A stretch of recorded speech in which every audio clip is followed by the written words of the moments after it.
सभाध्यक्ष महोदय, जनताबाट अनुमोदित भएर आउनुभएका सम्पूर्ण माननीय सदस्यहरूलाई यो सम्मानित सदनमा हार्दिक स्वागत गर्न चाहन्छु। यो संसद राष्ट्र निर्माणका शहीदहरूदेखि जेएनजी शहीदसम्मका बलिदानको सन्तान हो। म ती सम्पूर्ण शहीदहरूप्रति शिर झुकाएर श्रद्धापूर्वक श्रद्धाञ्जली अर्पण गर्दछु। नेपाली जनताले यसपटक ऐतिहासिक रेकर्डका साथ राष्ट्रिय स्वतन्त्र पार्टीलाई करिब 2/3 मतादेश दिएका छन्। म जनतालाई आभार मात्र प्रकट गर्दिन, यही रोस्ट्रमबाट प्रतिज्ञा गर्छु, यो मतादेशको गुण हामी जिम्मेवारी पूरा गरेर तिर्नेछौँ। यो मतादेशमा जनताको आशा पनि छ, आक्रोश पनि छ। मलाई थाहा छ हामीले पाएको मत समर्थनको मात्र होइन, परिवर्तनको मत हो। हामीलाई जनताले दिएको म्यान्डेट सिंहदरबार चलाउन होइन, सिंहदरबार बदल्न हो। म गर्वका साथ भन्न सक्छु हामीले बदल्न सुरु गरिसकेका छौं। सभाध्यक्ष महोदय, सत्तारूढ दलको सभापतिका रूपमा अब हामीले बोलेर मात्र पुग्दैन। मैले मात्र होइन, रासोपाका हरेक माननीयले कामबाटै आफूलाई, पार्टीलाई र सरकारलाई प्रमाणित गर्नुपर्छ। अब हामी राम्ररी बोल्नुभन्दा पनि हाम्रा कामहरू र सरकारका कामहरू आफै अत्यन्त राम्रोसँग बोल्नेछन् र ती बोल्न सुरु गरिसकेका कुरा फेरि पनि म निवेदन गर्न चाहन्छु। सभाध्यक्ष महोदय, हामीलाई हनीमुन पिरियडको सुविधा पनि चाहिँदैन। हामी दिन गनेर होइन, सेकेन्ड गनेर काम गर्न चाहन्छौँ र गर्न सुरु गरिसकेका छौँ। तपाईहरूले सरकारको रफ्तार देखिरहनु भएको छ।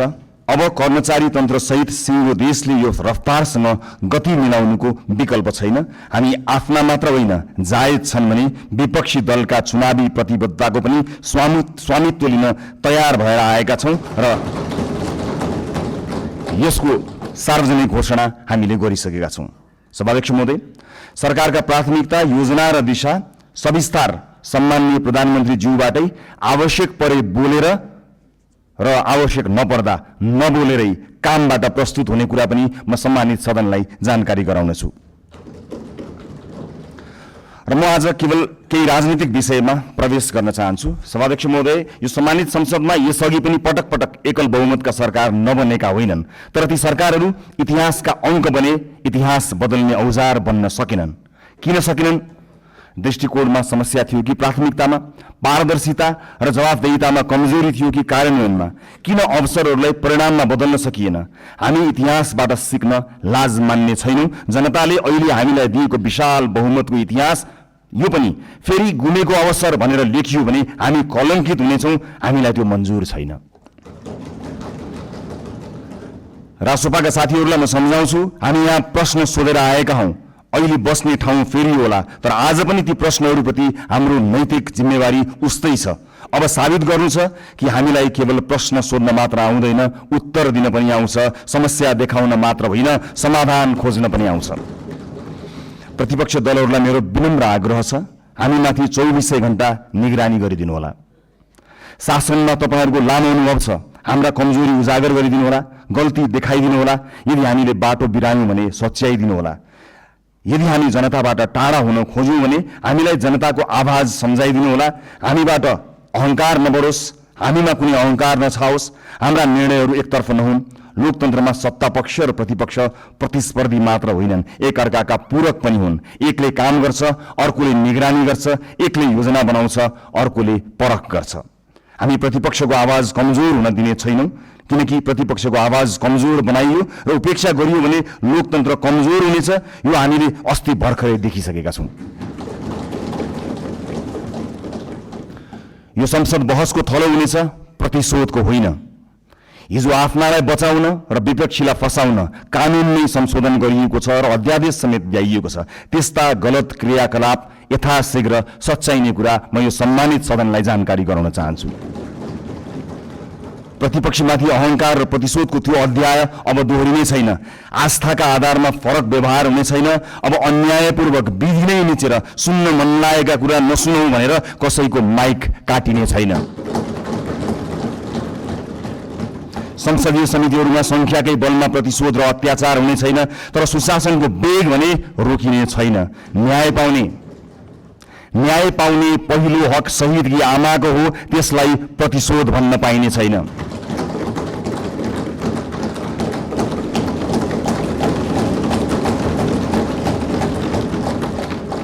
यो सरकार जेनजी विद्रोहको पनि सन्तान हो। हिजो संविधान र कानूनको आवरणमा नेता र पार्टीका सिफारिसबाट नियुक्ति लिएकाहरूले स्वैच्छिक रूपमा राजीनामा दिँदै विधिको पालना गर्नमा सहयोग गरिदिनु हुन म अपिल गर्न चाहन्छु। सरकार नयाँ नीति, कानून, मापदण्ड र मान्यताका आधारमा स्वच्छ र प्रतिस्पर्धात्मक नियुक्ति प्रक्रिया लागू गर्न चाहन्छ। हिजो नियुक्ति लिएका सार्वजनिक सेवा र निकायका पदाधिकारीहरूले स्वेच्छाले मार्ग प्रशस्त गरिदिनु हुनेछ भन्ने अपेक्षा पनि गर्दछु। सभाध्यक्ष महोदय, छिमेकी राष्ट्र र मित्र राष्ट्रसँगका सम्बन्धलाई सडकमा लैजाने र सत्ता छाड्न परेपछि विदेशी चलखेल भन्ने गैर जिम्मेवार र सस्तो खेल अब हुने छैन। प्रतिपक्षलाई समेत साथमा लिएर हामी मित्रवत, सहकार्यपूर्ण र पारदर्शी परराष्ट्र नीति तय गर्नेछौँ। त्यो रणनीतिक र दीर्घकालीन सोचमा आधारित हुनेछ। व्यापार, लगानी, शिक्षा, पर्यटन र प्रविधि मैत्री हुनेछ। त्यसले पहिला राष्ट्रहित र त्योसँगै अन्तर्राष्ट्रिय सम्बन्धमा विश्वास र स्थायित्व सुनिश्चित गर्नेछ। स्वदेशी र विदेशी लगानीकर्तालाई यही रोस्ट्रमबाट मेरो अपिल छ, अब नेपाल लगानीका लागि पूर्ण सुरक्षित छ, किनकि राजनीतिक स्थिरता, कानुनी सुरक्षा र पारदर्शी प्रशासनको हामी ग्यारेन्टी गर्छौँ। प्राकृतिक स्रोत र युवा जनशक्तिको यो देशमा अभाव छैन। म गैर आवासीय नेपाली दाजुभाइ दिदीबहिनीहरूलाई अपिल गर्छु, नेपालमा केही गरौँ। तपाईँ नेपालको आर्थिक विकासमा जोडिनुहोस्। हामी एक पटकको नेपाली, सधैँको नेपालीको बाचा पूरा गरेरै छाड्छौँ। नेपालको विकाससँग तपाईँको पुँजी, सिप, अनुशासन र आत्मविश्वासलाई जोड्न जे गर्नुपर्छ हामी त्यही गर्छौँ, जसरी पनि गर्छौँ। तपाईँहरूको लगानी सुनिश्चित बनाउनेछौँ, तपाईँहरूको सम्मान सुनिश्चित गर्नेछौँ। देशभित्र म निजी क्षेत्रलाई पूर्ण आश्वस्त पार्न चाहन्छु, बिचौलिया र माफियाहरूले बिगारेको व्यावसायिक वातावरण हामीले सुधार गर्न सुरु गरिसकेका छौँ।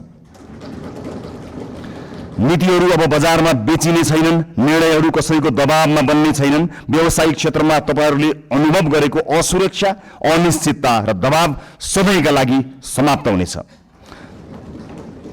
बिचौलिया र माफियागिरी अब रहने छैनन्। समान अवसर, पारदर्शिता, निष्पक्षता र व्यावसायिक स्वतन्त्रताको जिम्मा हामी लिन्छौँ, सरकारले लिन्छ। म एउटा प्रसङ्ग यहाँ प्रस्तुत गर्न चाहन्छु। सभामुख महोदय, मेरा मित्र माननीय खगेन्द्र सुनवार निर्वाचित भएर यहाँ आउनुभएको छ। चुनावी दौडका सिलसिलामा उहाँका विषयमा विवाद आउँदा थाहा छैन उहाँले गल्ती गर्नुभयो गर्नु भएन, तर उहाँले माफी माग्नुभयो। यति छिटै माफी माग्नुभयो। भन्नुभयो मबाट त्यस्तो गल्ती भयो जस्तो मलाई लाग्दैन, तर गल्ती भएको रहेछ भनेर माफी माग्नुभयो। म आज यो सिङ्गो सदनबाट सिङ्गो देशलाई भन्न चाहन्छु, गल्ती गरेको हो कि होइन भन्दा अन्यल हुँदा खगेन्द्र सुनारले माफी मागे। खगेन्द्र सुनारहरूमाथि युगौं युगसम्म गरिएको अन्यायको लागि हामीले माफी माग्यौं।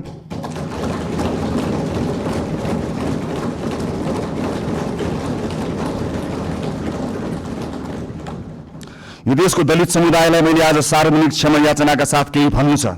यो सरकार शताब्दीदेखिको विभेदको, अन्यायको, अत्याचारको इतिहाससँग पहिलो पटक सामूहिक र सार्वजनिक माफी माग्दैछ, त्यो पनि यो सदनबाट।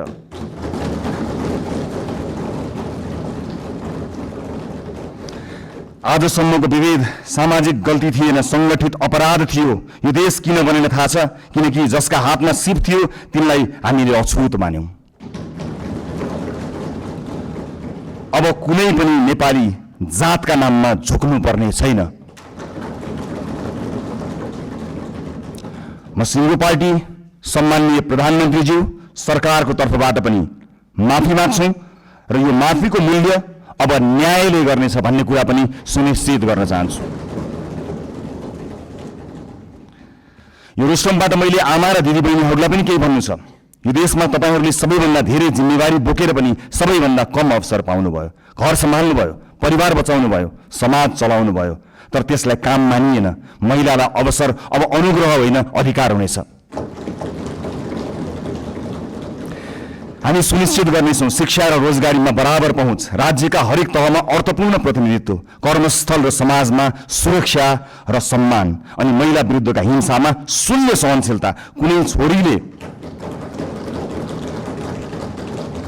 कुनै छोरीले अब आफ्नो सपना सानो बनाउनु पर्ने छैन। अबको यात्रा केवल समानताको होइन, सशक्तिकरणको हुनेछ। सँगसँगै ज्येष्ठ नागरिकहरूको आर्थिक सुरक्षा, सामाजिक कल्याण र आत्मसम्मान पनि हाम्रो कर्तव्य हुनेछ।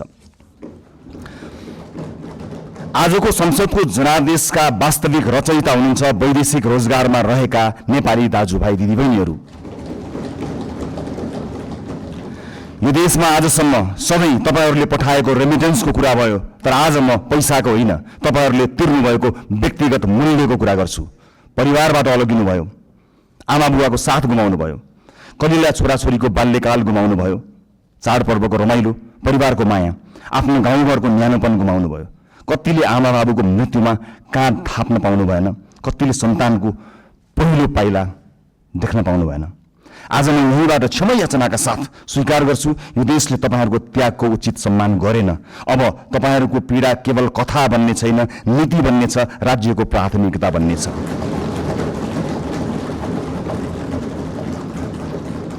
बिचौलिया र श्रम माफिया अब कारबाहीका भागीदार हुनेछन्। अबको नीति तथा कार्यक्रम र बजेट तपाईहरूको हुनेछ।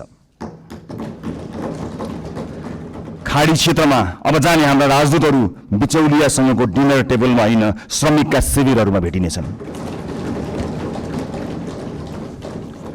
मैले युवा साथीहरूलाई विशेष अपिल गर्नु छ, यो परिवर्तन पनि तपाईहरूको हो, यो सरकार पनि तपाईहरूको हो, यो संसद पनि तपाईहरूको सङ्घर्ष, तपाईहरूको आवाज र तपाईहरूको विश्वासको परिणाम हो यो संसद। तपाईहरूलाई दक्ष र आत्मनिर्भर बनाउन, रोजगारी र उद्यमशीलतासँग जोड्न, नवप्रवर्तन र नेतृत्वका अवसरहरू पैदा गर्न सरकार प्रतिबद्ध छ।